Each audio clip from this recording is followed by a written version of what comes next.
When I came back from the hospital, there was another car in my garage. My daughter just smiled and said, "It's mine." I didn't think much of it until I found out what she'd been hiding. Trust me, you'll want to hear this to the very end. And hey, before we start, hit that like button and subscribe, because what happens next will remind you that love isn't always what it looks like. When I walked up my driveway that late September afternoon, my legs still felt a little shaky.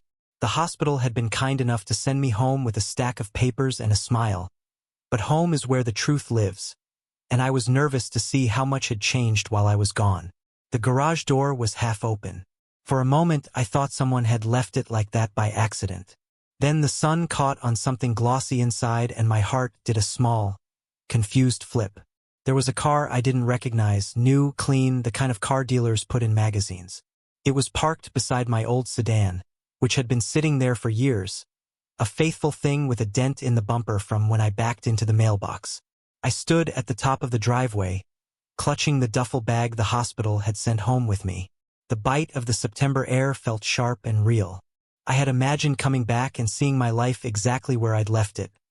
The same porch light, the same rusted mailbox, the same garage with the same old car. I did not expect a mystery waiting in the shadows. "Hello," I called, my voice sounding small. Maybe the neighbor had left a new car by mistake. Maybe someone came by to help and parked inside. I took a step forward and the gravel crunched under my shoe. From inside the garage, Emily appeared. My daughter. She looked the same and different all at once. Taller somehow, shoulders broader, the faint lines at the corner of her eyes that come from laughing too much and worrying too much. She carried herself with a kind of quiet confidence I wasn't used to seeing in her. "It's mine," she said, as if she were telling me the sky was blue. I blinked. "Your car." The words came out crooked. I felt like a child asking for permission to stay up late. She nodded slowly. "I bought it." For a second, I just looked at her. The truth is, my mind did not know what to do with the word bought. I thought of the hospital bills, the way the last 3 months had been a blur of doctors and forms and the people who came and went speaking in small, urgent sentences. I thought of the mortgage and the way I'd always been the one to call and fix things. Cars, pipes, the lawn mower, the invisible scaffolding of a life. How had she managed to buy a car without talking to me? My voice came out softer. "How, when?" She shifted her weight, looking at the car like she could see all the months inside it. "A few months. I didn't tell you because I wanted it to be a surprise." "A surprise," I repeated, thinking of surprises that ended in broken dishes and surprises that started with flowers. This felt different, heavy, important. She smiled, but it was the kind of smile that had edges. "I've been saving. I took extra shifts, Dad. Nights, weekends. I sold things I didn't need. I put money away every week. I wanted you to come home to something nice." Her words were simple, straightforward, and yet they landed like a stone in my chest. I had been away.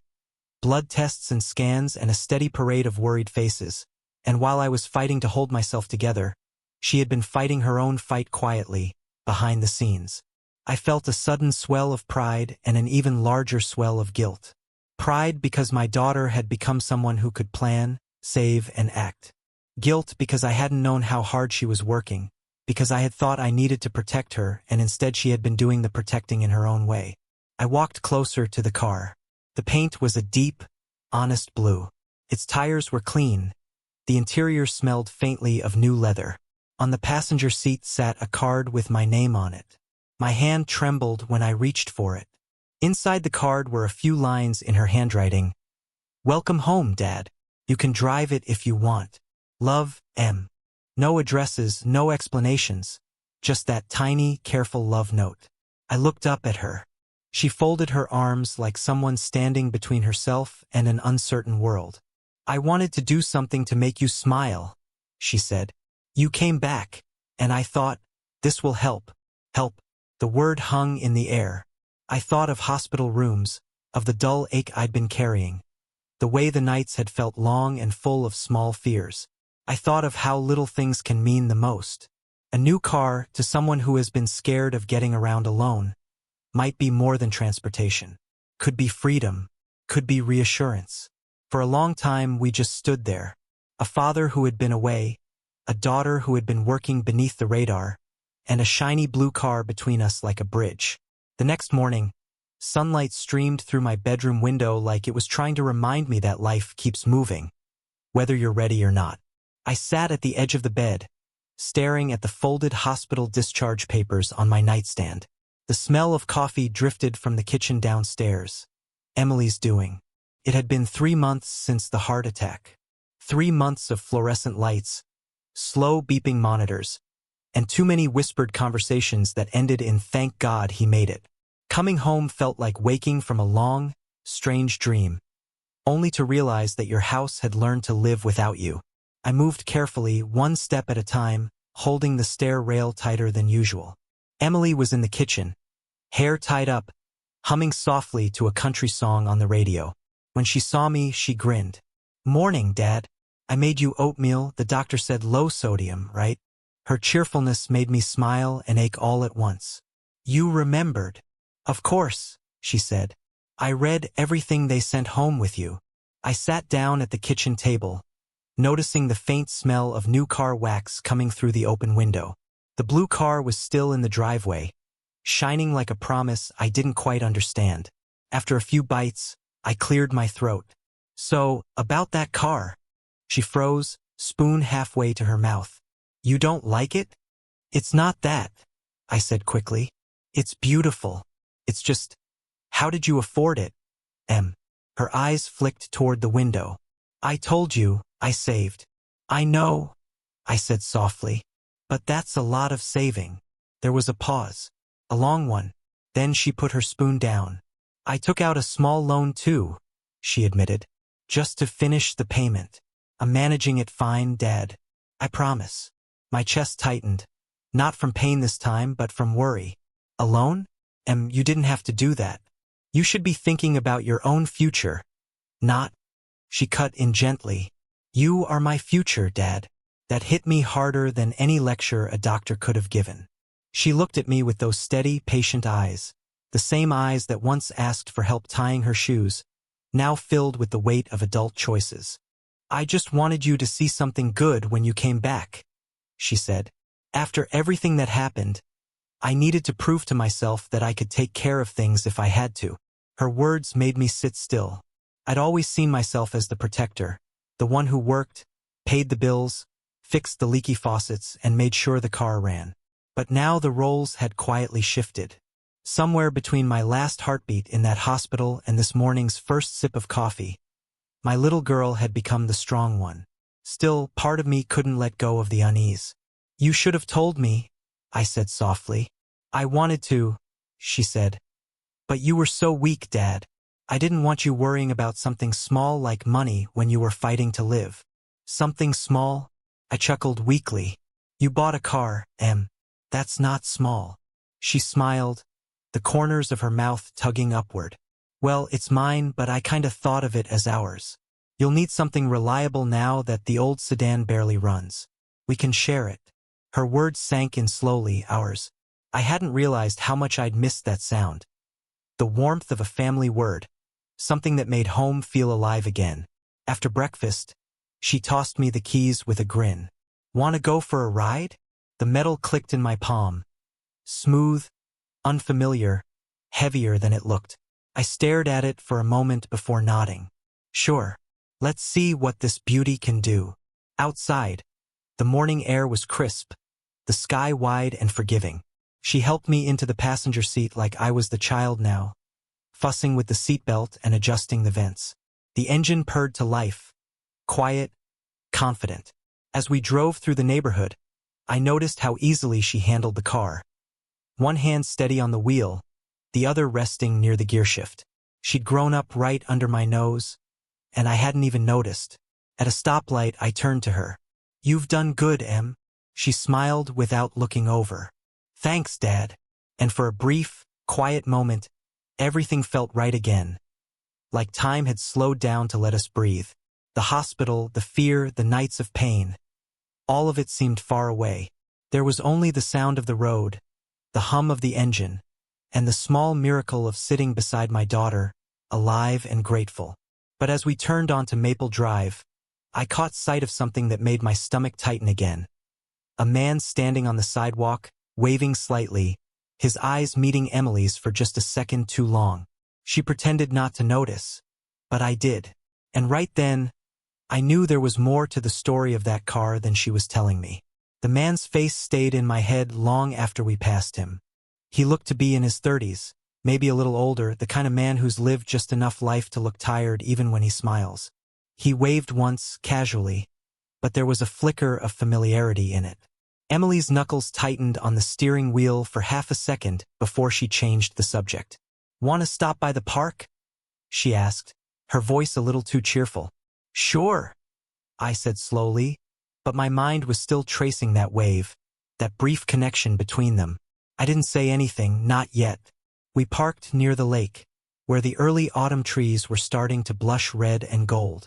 Emily got out first, breathing in the crisp air like it was something she'd been missing. I followed, slower, my chest still sore if I moved too fast. She walked ahead, her hands tucked into her jacket pockets, and I saw that thoughtful slump in her shoulders, the same one her mother used to get when she was hiding something. "So," I said finally, "want to tell me who that guy was?" She froze mid-step, turned around with that practiced smile again, the one she thought could fool me. "What guy?" "The one waving on Maple Drive." "Oh, him." She shrugged too quickly. "Just someone from work." "Uh-huh," I said, raising an eyebrow. "And what kind of work are you doing now exactly? You mentioned you've been taking extra shifts, but you never said where." She hesitated. "It's complicated." "Complicated?" I repeated, nodding slowly. "That's usually another word for, don't ask." She sighed, sitting down on a bench facing the water. "Dad, please don't make this a big thing. I've been working at a dealership. Started part-time doing paperwork. Then I moved into helping customers. That guy you saw, Mark, is one of the senior sales reps. He helped me get the employee discount when I bought the car." I studied her face. She wasn't lying, at least not completely. But there was something unspoken hanging between the words, something heavier than she was letting on. "You sure that's all?" I asked quietly. Her voice softened. "It's all, Dad. I promise." Then she looked at me with this tired kind of smile. "You always think I'm hiding something." I looked out over the water. "That's what parents do. We worry about what we can't see." For a while, neither of us said anything. Ducks floated lazily near the shore. Somewhere behind us, a little boy was laughing as he tried to fly a kite. Life went on, as it always does, even when something inside you is still catching up. When we finally drove home, the silence wasn't angry. It was cautious, the kind that grows between two people who love each other but don't know how to explain everything yet. Later that evening, after she went upstairs to take a shower, I found myself standing in the garage again. The car gleamed under the ceiling light. I ran a hand along the hood, feeling the cold metal. The keys were still in the ignition. Out of habit, I opened the glove compartment, and there it was, a folded envelope with a bank logo on it. I shouldn't have looked, but I did. Inside was a payment schedule and a loan document, only it wasn't from a bank. It was a personal loan agreement. The lender's name hit me like a hammer. Mark Townsend. That same man. I sat down on an old work stool, my hands trembling. Emily hadn't just taken a dealership discount. She'd taken money from someone she knew personally, someone who clearly cared enough to front her several $1,000s. And now my daughter was tangled in something that went deeper than I'd imagined. When I heard her footsteps upstairs, I quietly slid the papers back and closed the glove box. My mind raced, fear, protectiveness, guilt all at once. I'd been lying in a hospital bed while she was out there trying to fix everything alone. And maybe, just maybe, she'd trusted the wrong person to help her do it. That night I couldn't sleep. Every creak in the house sounded like a warning. Around midnight, I got up and went to the window. The car was parked neatly in the driveway, shining under the streetlight like a beautiful secret. I watched the stillness for a while, wondering if being a father ever stops feeling like walking a tightrope, between pride and worry, between letting go and holding on too tight. And then, just as I was about to turn away, A pair of headlights appeared down the street. The same blue sedan. Mark's car. It slowed near our driveway, not stopping, just enough to let me see the driver's face under the passing light. He looked up at the window, straight at me, then he drove off. My stomach turned cold. Whatever this was, it wasn't just about a car anymore. The next morning, the air felt heavier. The kind of quiet that comes before a storm. Emily was already gone when I came downstairs, her car missing from the driveway. The oatmeal bowl from the night before still sat in the sink, untouched. I stood there for a moment, one hand resting on the counter, the other pressed against the dull ache in my chest. The image of Mark's car passing by last night wouldn't leave me. It wasn't just a friendly check-in. It had been deliberate, calculated. And if there's one thing life teaches you after 60, it's that people don't circle your house at midnight for innocent reasons. I made myself a cup of black coffee, doctor's orders be damned, and waited. Around 9 a.m., I heard the hum of the engine pulling back into the driveway. I stepped out onto the porch as Emily parked the car. She looked startled to see me standing there. "Hey, you're up early," she said, forcing a smile. "Where were you?" She hesitated. "Just out running errands. I picked up your prescription." "Before sunrise?" I asked gently. Her eyes darted away. "Dad, please don't start. It's nothing." But I'd lived long enough to know when something was something. "Emily," I said, quieter now, "I know about the loan. I saw the papers in the glove box." The color drained from her face. "You looked through my things?" "I had to," I said. "You weren't telling me the whole truth." She took a deep breath, jaw tightening as tears formed in her eyes. "It wasn't supposed to be like this," she whispered. "Then tell me how it's supposed to be." For a long moment, all I could hear was the wind brushing through the maple trees out front. Then she sat down on the porch steps and started to talk. Her voice low, trembling at first, then steady as she let the truth spill out. "I met Mark when you were in the hospital," she said. "He was one of the salesmen at the dealership where I work. He was kind, helped me when I was struggling to cover bills and car repairs. When you had your heart attack, I panicked. I didn't know how long you'd be gone, how much the insurance would cover, or how I'd manage everything alone. Mark offered to help, said I could pay him back whenever I was stable again. He made it sound so simple." I closed my eyes. I could hear the guilt in her voice, that mix of shame and exhaustion that comes when good intentions turn into bad decisions. "So you took the loan?" She nodded. "He said it was no big deal, but lately he's been different, asking for dinners, hinting at things. I keep saying no, but he doesn't back off. That's why I didn't tell you. I thought I could handle it." My heart twisted with anger and fear all at once. Not at her, never at her, but at the man who'd taken advantage of her kindness, of her fear. I sat beside her, taking her hand. "You shouldn't have had to handle it alone," I said quietly. "That's on me." She shook her head. "No, Dad. I was trying to protect you." The sun crept higher, warming the porch steps, but neither of us moved. It felt like time had paused for us to breathe again. Two people bound by love, guilt, and the stubborn need to take care of each other in different ways. After a while, I said, "Give me his number. Dad, please." Reluctantly, she handed me her phone. I dialed the number before she could stop me. Mark answered after 2 rings. "Hello. This is Emily's father," I said evenly. "We need to talk." There was a pause. Then a slick voice. "Ah, Mr. Matthews. I was just..." "Don't," I cut in. "You lent money to my daughter under false pretenses, and now you're harassing her. Here's what's going to happen. You'll get your money back by the end of next month. And if you ever call, text, or drive past this house again, you'll be dealing with more than just an old man with a heart problem. Are we clear?" Silence. Then a low chuckle that didn't last long. "Crystal clear," he said, and the line went dead. I sat there for a moment, breathing hard, feeling that familiar thump in my chest. Emily looked at me with tears in her eyes, half relief, half worry. "Dad, you didn't have to." "Yes, I did," I said. "You've been protecting me long enough." Let me do something for you now. She laughed softly, wiping her tears. You're supposed to be resting. I'll rest when I'm sure you're safe. That evening, we sat in the garage again, the blue car between us like a symbol of everything that had gone wrong and right all at once. Emily had already called her bank and set up a payment plan.